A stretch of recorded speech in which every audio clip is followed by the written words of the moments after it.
Covering the islands of the Bahamas, ZNS Network presents The Bahamas Tonight. The following portion of the news is brought to you by McDonald's. McDonald's, I'm loving it.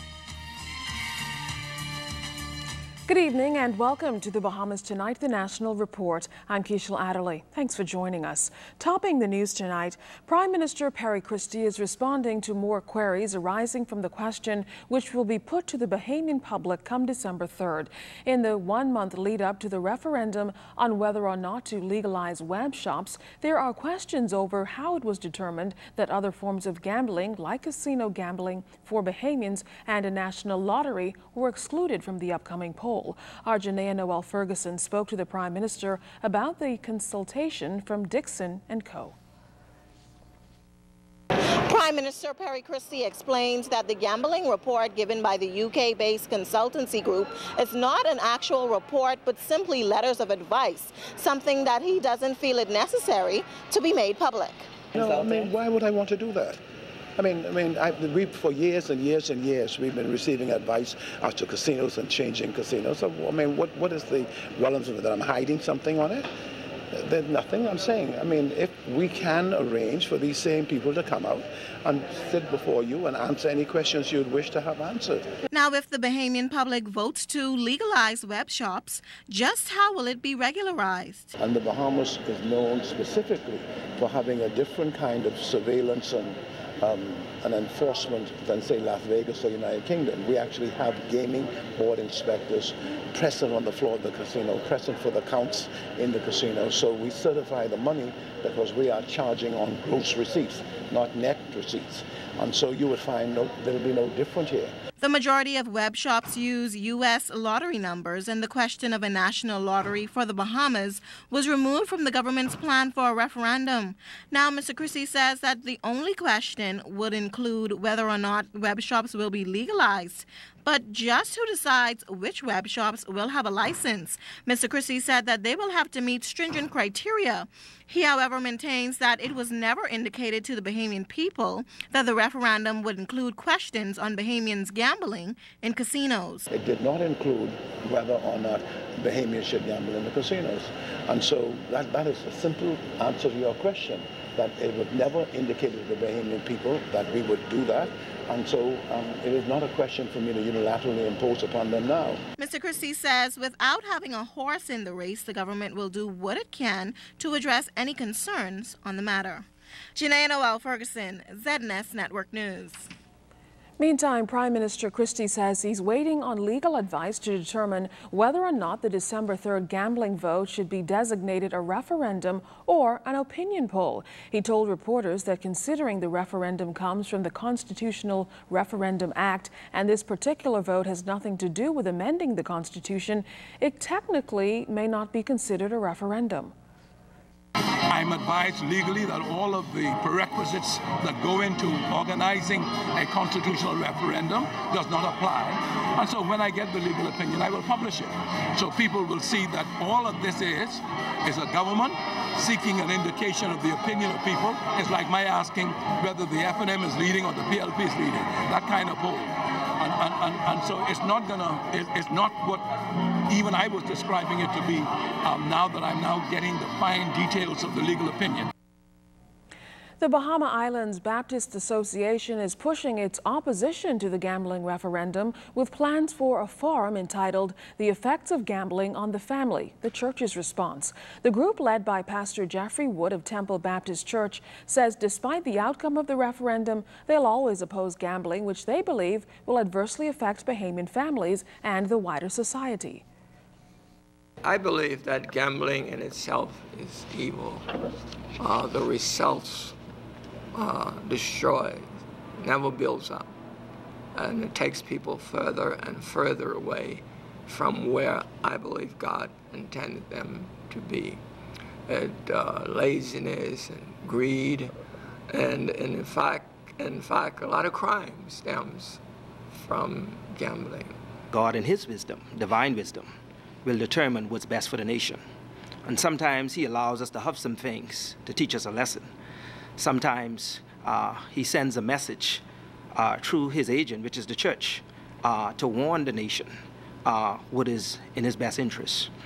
And so I would like for the nation to box that, to go on record of what the Prime Minister's wisdom is and what God's divine wisdom will declare to the nation. Now, the forum is just one of the activities marking the association's 47th annual session. The opening session will be held tomorrow night, and the sessions run through Sunday. And there's yet more feedback from the political sector on gambling. The Democratic National Alliance has concluded that the proposed numbers referendum is the clearest indication and saddest reminder that the Christie administration is in the hands and pockets of illegal numbers men, and that December 3rd will be nothing more than payback day for services rendered. A statement released by the party today also charged the government is betting on the ignorance and desperation of poor, downtrodden black Bahamians. The party says the DNA hopes that Bahamians will not buy what they are selling. The party is also of the view that if the choice is ours and Bahamians are supposed to be considering the legalization of gambling in the country, a national lottery should also be put on the table next to these illegal numbers operators or operations for consideration. The party is challenging Prime Minister Christie to reconsider what it says is his unshamed tactic to lead this cause for the legalization of the numbers business by playing on the nation's emotional ignorance and fears. Nearly 2 weeks after Hurricane Sandy, the Prime Minister says an official announcement on proposed exemptions for victims is being discussed with Cabinet. Who are suffering, you would need to recover from that. But the question is to determine where the exigency orders ought to apply. In other words, which group of persons in which community ought to be given the right to have duty-free exemptions. Okay? In other news tonight, Minister of the Environment Kenwood Dorset has given an update on cleanup efforts in New Providence, especially in the Saunders Beach area in the wake of Hurricane Sandy. He's warned residents to practice caution when at the beach as it's still under construction. Meantime, Mr. Dorset said work is continuing to have the beach restored.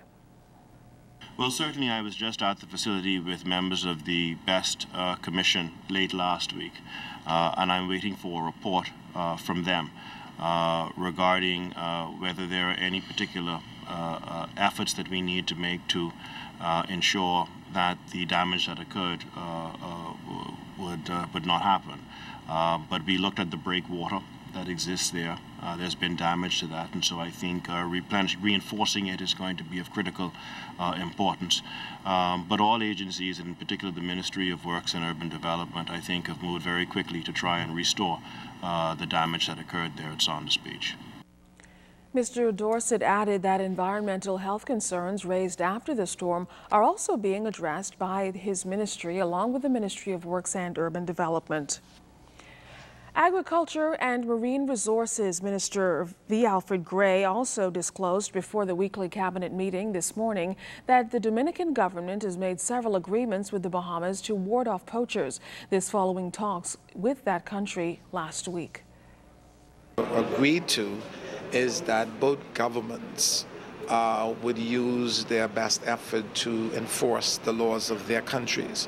And it seemed to me that they are willing to prevent, to the extent that they're able, their fishermen leaving their ports for further than a particular distance away from the Dominican Republic. And they have indicated that they are going to insist that each boat has what they call a tracking system, so that if they leave beyond a certain point of the Dominican Republic, they will know that without anybody telling them. They will track their vessels to ensure that they stay within the parameters set before they leave the Dominican Republic to go fishing. And that to me is progress.